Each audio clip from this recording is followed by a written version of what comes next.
What is going on, my friends? Today, we're gonna be customizing a Honda Shadow seat. Now this seat here, we've actually already modified. It's a returning customer. We've done many seats for him in the past over the years, and this seat here, now he wants to take it to the next level and make it look really cool so it looks good on his motorcycle. I'm Eddie Barrett with Atomic Cycle Works, and we are a custom and restoration shop located in beautiful New England. If you are a returning friend, subscriber, thanks for coming back. If you're new to our channel, welcome.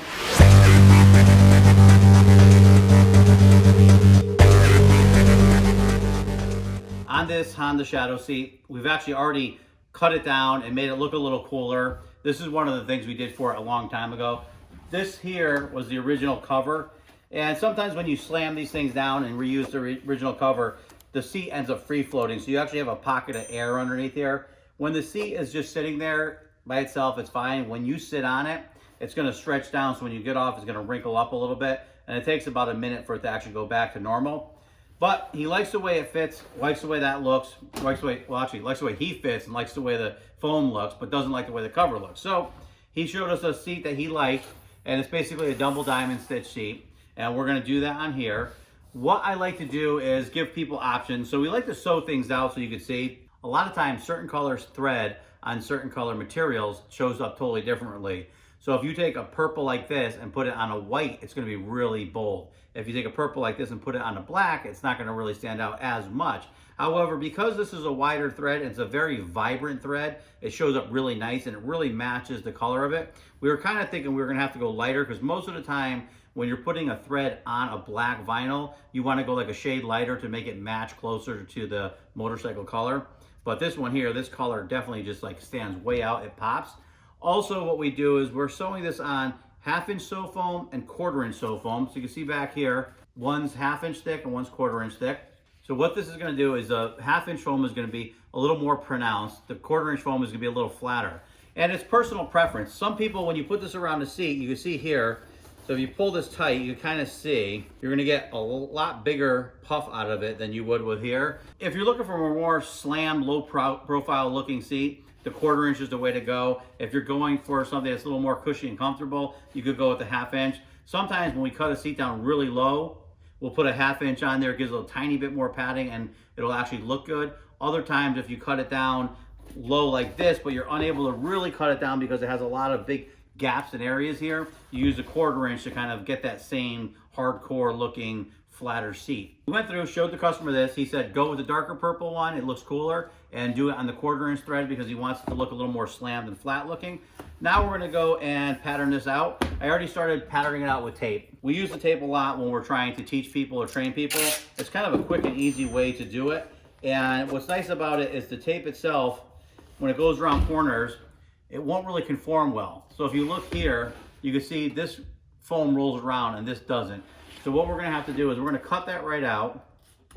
We're gonna overlap it. And then we're gonna take a piece of tape like this. See if I can do this backwards. I'm just gonna run this around the edge on that body line where that seam is gonna be. So now we know that this is good. So now if we take this tape and run it against this seam here, we know that when we cut this, it'll be able to lay flat on the vinyl and we'll have a nice edge about it without it puckering up. So let me tape this off. Oh, also, I forgot to show you, we went through and marked our center points on here. That's the first thing you do. And what's nice about the metric bikes is they actually have a parting line, and it shows you the dead center of their seats. And it also has one in the back. Well, this one doesn't have a parting line in the back, but it does have these two, which are pretty centered. And it does have a parting line in the foam, which you can't see because I have tape over it. The problem is sometimes the foam shifts, which just this one did. So the center line is off a little bit. So now we're just gonna go through, and you can see I already marked the center line under here. But since we're gonna put a bunch of layers of tape on here, it's gonna kind of hide it. So I just wanna make sure we don't lose that center line as we're going along. I'm gonna run through and take this whole thing off and not bore you to death with that because it's a tedious process.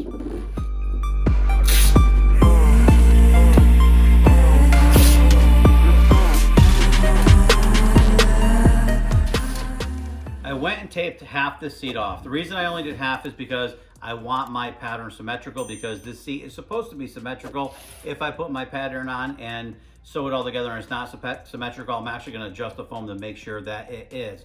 Certain bikes, it can't be symmetrical, like if it's a right side drive, right single-sided swing arm. There's like all these different type of options on motorcycles that could make the seat not be symmetrical from left to right. Some have like battery boxes on one side and not on the other, and so the seat's a different shape. In those instances, you can pattern off both sides, but you always want to keep in mind that your main goal is to make sure that even if the seat's not symmetrical, it looks symmetrical. So I went and taped this off, and I took the liberty to actually go ahead and mark out where we're going to put the lines, because as I said, Jose had actually sent us in a picture of the seat that he wanted. And then we put these little lines in. These lines are actually just so we know to match this panel up to this panel. Since we're doing double diamond stitch on this panel and this panel, we're going to use our patterns, but when we go to make our actual material, it's going to be oversized. Because what happens is, if you were using plain vinyl, you could take this piece of, or your pattern tape, you could put it on your vinyl, do a mirror image, trace it out, make it, cut it out, and sew it together, and it'll be fine.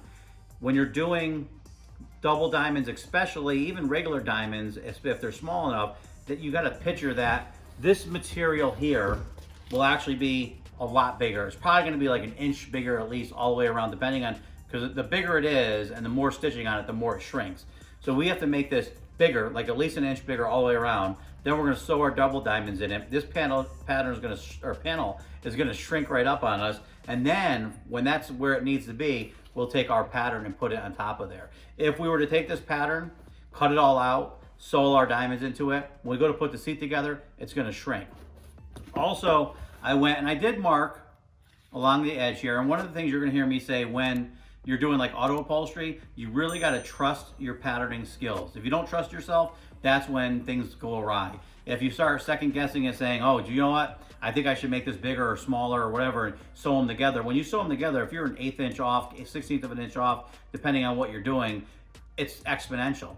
And a lot of people will do that. They'll get to this point and they'll psych themselves out saying, oh my God, I need to leave more area or less area. And then they stitch it together and your pattern doesn't fit. So on a car, it's a lot easier. On a motorcycle, it's a lot tighter tolerances. So what I do is I will stitch all this together.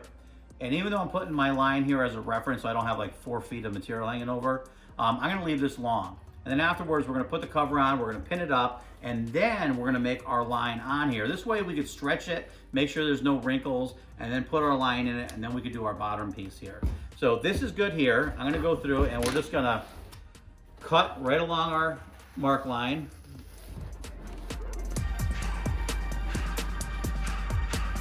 There. Here. And now we can peel this off.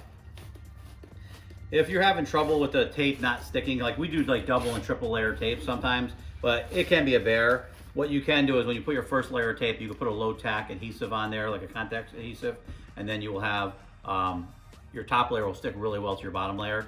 Now, we have this here, and we're gonna mark a straight line down it. So that's, you see my center line. So this here is the rear passenger, left side, and that's our center line. We wanna cut that.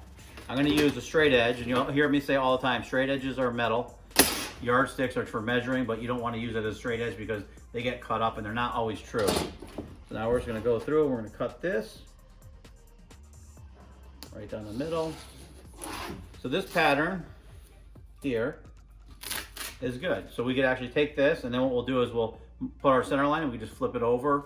You can sometimes take your material, just do half and fold that over. However, when you're doing stitch work and stuff and you have sew foam, you really don't want to fold it in half because you can put a crease in it. So I'll put this to the side for now, and we'll cut the next ones out. We're gonna cut our band out. And what's nice is the picture that he showed me actually has a French seam in the middle here, which is nice because it wastes a lot less material when you do it that way. Some of the seats we won't put a seam in there. Okay, so here's this piece. We'll do the same thing. I'm gonna take our center point line here. I wanna cut this center. So this is getting sewn, so I want to make sure we put French seam, which I already did, and I'll say add 3/8. This front here is the center point, so I'm going to cut this, and I'm going to say leave long, because a lot of times when you get to that last end, you really want your center seam to be exactly in the center. If you leave it long, you can come back and adjust it. And the same thing with the back here. Back here, we're going to cut, put French seam, plus 3/8. Now we can move this to the side for later. And we're going to pull our front one off. You notice I did the marked here and marked here, but I did it in the middle. The reason I don't is a lot of seats are really a pain to get the center line, because this could move either way. So I'm just going to take this off, put it on a flat piece of, or on a flat table, and do our center line. Now we're going to take and lay this flat, which is, whenever you're going around curves, you're going to have areas that aren't flat, and it's tricky because sometimes you don't know if you see how that's wrinkling up there. So it could be that the seam is supposed to be like that and it's supposed to wrinkle here, or it could be that the seam is supposed to be like this and wrinkle there. I'm going to choose that this is supposed to be flat because I know that that's supposed to be a straight line. Now we're going to take and put our straight edge on here, and we're going to cut this right out.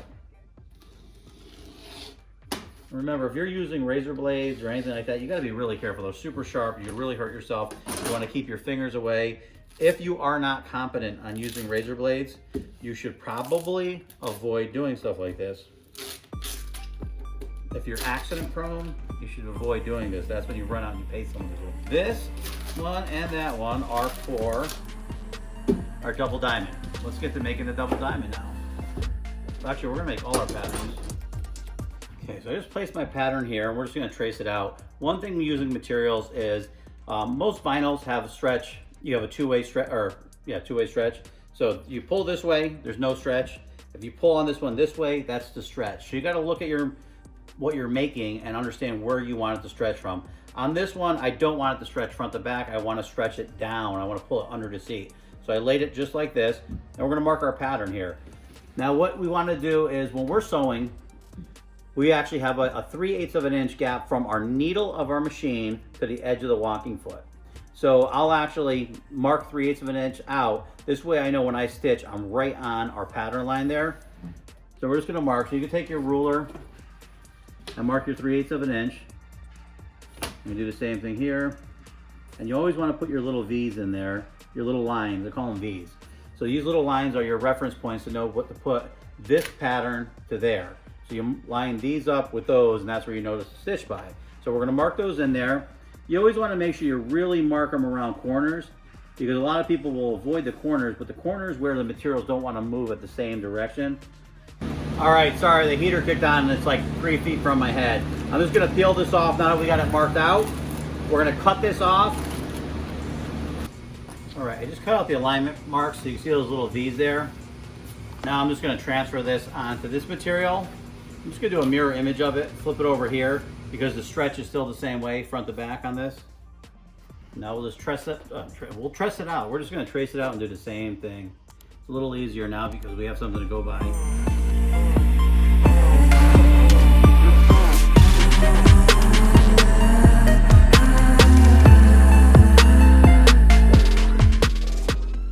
Now that the sides are cut out, we're going to actually do this here. So you can see here, here's our pattern for the back of the seat. And what I did, I just snapped the center line down and put our pattern on here. I just want to make sure that we're, probably about 1.5 inches or so bigger all the way around. So we could do that there. And that gives us plenty of room for the material to shrink. Since we're using 1/4 inch sew foam, it really doesn't, it's not going to shrink as much as if we were using 1/2 inch sew foam. But for something like this, you're better off safe than sorry.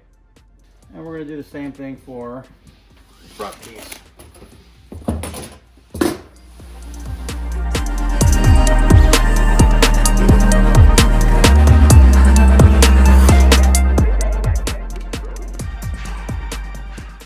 Go bigger because I'd rather cut it off than be too short. And put our center line in here. People always ask how we're able to cut with the scissors like this without actually chopping. So people don't know that if you actually go and there's like a little button in the back here, and if you click that, it puts it in free cut mode, and then you could actually just slide the scissors. You don't even have to cut it. See, shop, shop, shop, shop, shop. Now I'll just click it. There we go, free mode. If you believe that, I got some property for you to sell. Okay, so I'm gonna make my diamonds here, and we're gonna do a couple things. I'm making the diamonds from scratch. We're not gonna use a template or a pattern, we're just gonna make them. And then when we stitch them, we're doing double diamonds, but we're not gonna use a double stitch machine. We're just gonna use a single stitch machine to show you that all this can be done. And what I'm gonna do is I'm making these 3 1/4 inches tall. And I just want to make get my 90 degree here. Like that. Now we can do this. So now we have our reference point to go off of at our 90. This is going to be our halfway. So now we need to cut 3 1/4 in half. 3 1/4. So you can see what I'm doing here is I'm kind of in the process of indexing this seat to make these diamonds. So this is the long way of doing it without having patterns. So now what I did is I wanted my diamonds 3 1/4 long. So this is 3 1/4, 3 1/4. Where is it? Can't even see. And then in between each 3 1/4 is the center mark. So I just marked the center point there. Now we're just going to make some lines off of here to square everything up. You always want, when you're trying to center things, you want at least 3 reference points, because if you do 2, you could have your lines way off. And I'm just doing a faint line with this. I'm not doing a really heavy line. I don't really want these to show. I'm kind of doing this to show you how, but super loud in here. We got the heat going and Nick's working downstairs. But I wanted to show you what I did is on each line that you saw me do, the horizontal line, I'm actually going through and putting. So from our center of our diamonds here, which is an 1 9/16", and the overall is 3 1/4, and I wanted to go to connect the dots basically. So what you want to do is make sure that you have your lines and all your dots connected, and you want to intersect them right on that center line. If they don't intersect on the center line, what's going to end up happening is it's going to look all kind of wobbly down the middle. Also, when you put your pattern on the edge, to stitch around the edge, your diamonds aren't going to be the same on both sides. So now I'm just going to go through and connect all these dots and then do the same thing on this little guy. I have all the diamonds patterned out here. Whenever you're doing this, you want to make sure you don't get in la land and go through and start stitching the wrong lines. You got to pay attention as you're doing this. I wanted these diamonds a little tighter, so what I did is I put them a little wider, knowing that we're doing a double stitch, but it is going to be a kind of a tight pattern on it. It should look pretty cool. And I also made the sew foam a little longer. The reason I did this is because we are going to preload it, which I'll show you next. So when you hear me say preload, that means we have a seat that is extremely curved, right? If you do a flat surface and you stitch this in, when you go to fold it up, it's probably going to have a big crease here. So what we want to do is we're going to make the foam already have that shape and hold it in there. There we go. So we're going to stick the front down. Now we're going to give this a nice radical radius. Now tuck everything in.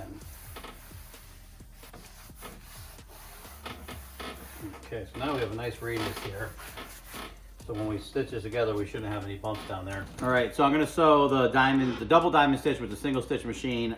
We're gonna start off with the small back portion first, because if something goes wrong, that's the one you wanna fix. It's easier. You always wanna sew slow when you're doing diamonds or graphics, because one screw up or mess up and you are done. And all I'm doing is I'm just taking my walking foot and I'm just having it run right along the edge of this material.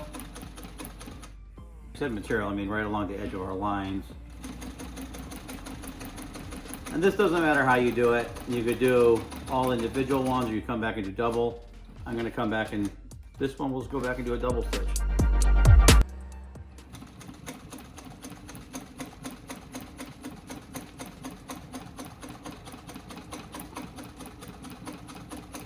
Now we got a nice double stitch there. We're going to come back here, do the same thing.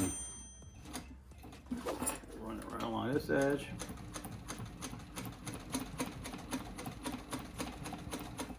Okay, so I'm going to do this for a while and I won't bore you to death. I'll bring you back in a minute when it's done. They're all sewn up now. I just went through and make sure that you didn't miss any, because we did a double stitch and I missed one. So I'm going to go and redo that.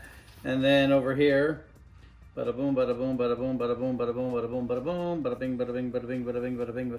This one's good. I gotta do one more stitch, then we're gonna put our patterns on it. I was gonna say, one thing I always say is I try not to do dark purple on black because you can never see it. But this stuff is like, almost like it's like electric. I don't know if you can see that. You see how cool that purple is? And that is awesome on there.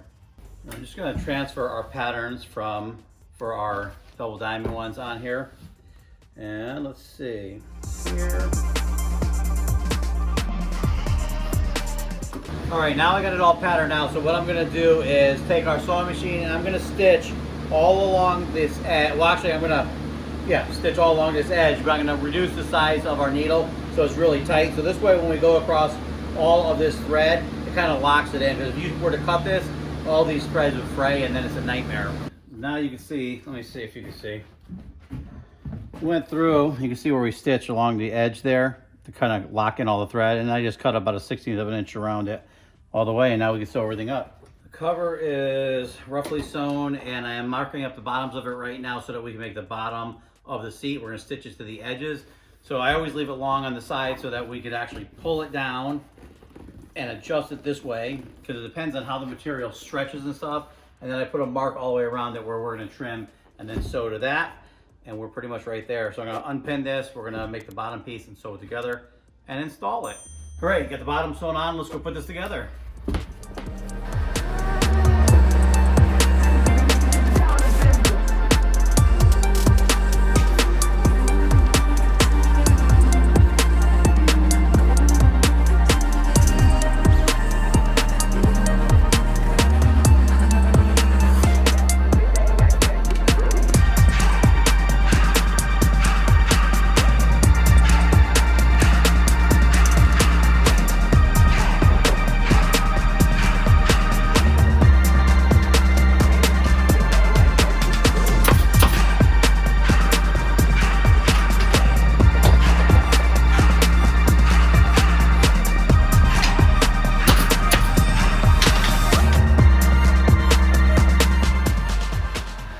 Okay, let's go clean this up and see what it looks like.